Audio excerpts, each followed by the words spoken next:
अमृता अपनी माँ से फोन पर बात कर रही थी और कह रही थी, माँ, मैं बहुत थक गई हूँ घर संभालते संभालते।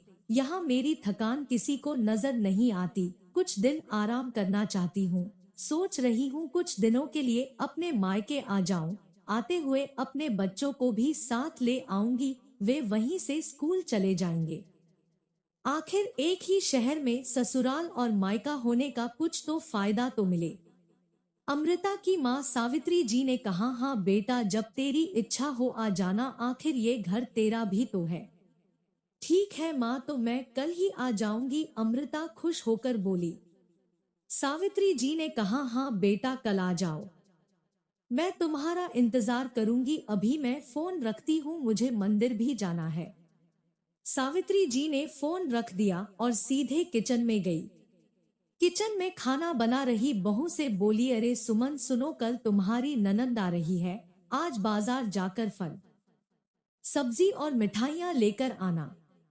बेचारी मेरी बेटी ससुराल में नौकरों की तरह काम करती है और उस पर कोई ध्यान ही नहीं देता। यहाँ आएगी, कुछ दिन रहेगी तो उसका मन और तबीयत अच्छी हो जाएगी। सास के मुंह से ऐसी बातें सुनकर सुमन का चेहरा उतर गया। वह मन ही मन सोचने लगी, काश आपको मेरी थकावट भी नजर आती। मैं भी दिन रात झाड़ू पोछा, बर्तन, खाना बनाना, मार्केट जाना और हर वह काम करती हूँ जिससे हमारे परिवार वालों को कोई दिक्कत ना हो। काश आप मुझ पर भी ध्यान दे पाती। आपकी बेटी तो जब मन में आता है तब यहाँ आ जाती है, लेकिन मैं साल में एक बार ही अपनी माँ के पास जाती हूँ, तब भी आपको प्रॉब्लम होती है। मैं भी इंसान हूँ, मेरा भी मन है। मुझे भी लगता है अपने माँ के पास जाकर थोड़ा आराम करूँ, सुख दुख की दो चार बातें करूँ, अपना मन हल्का करूँ। भगवान, अब तुम ही कुछ करो ताकि मेरी सांस की आंखें खुले और उसे मेरी थकावट भी नजर आए।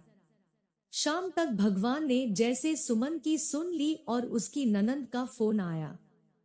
ननंद ने अपनी माँ से कहा कि उसकी सास ने उसे मायके आने के लिए मना कर दिया है, इसलिए इस बार वो नहीं आ सकती।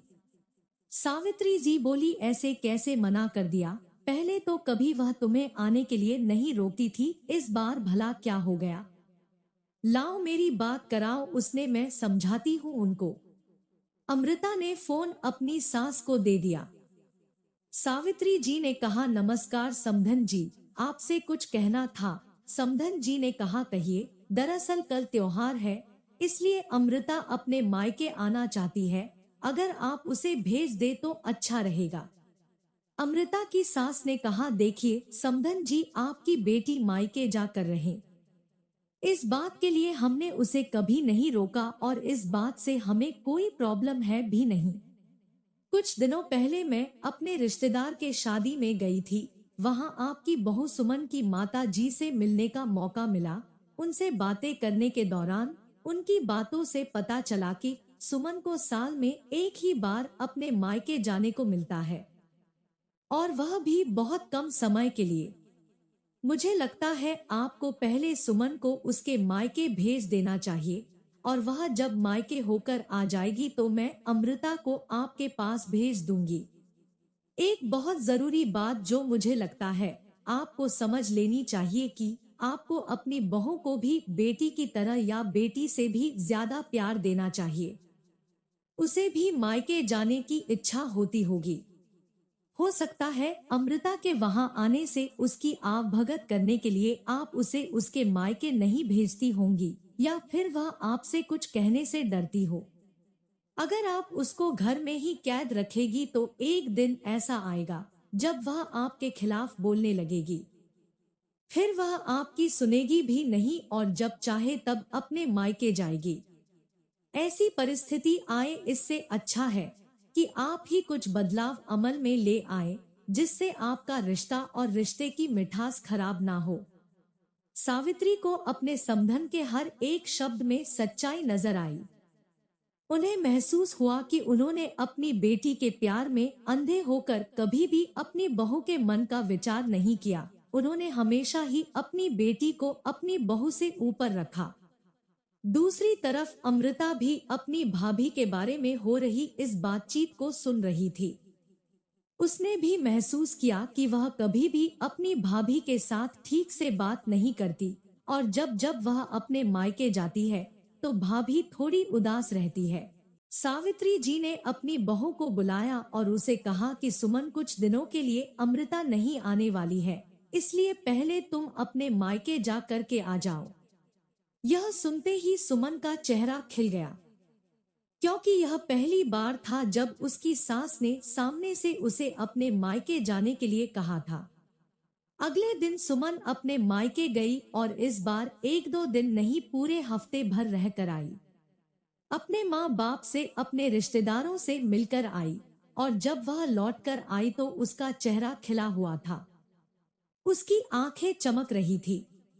सुमन के आने के बाद अमृता भी अपने मायके आई और इस बार वो खुद सामने से अपनी भाभी से खुशी खुशी मिली और अच्छे से बात की। अमृता ने अपनी माँ से बात करके उन्हें भी अच्छे से समझने में मदद की कि वह कहीं ना कहीं दोनों सुमन के साथ गलत व्यवहार कर रहे थे। दूसरी तरफ सुमन अपने ससुराल वालों के बदले रवैया से बहुत खुश थी।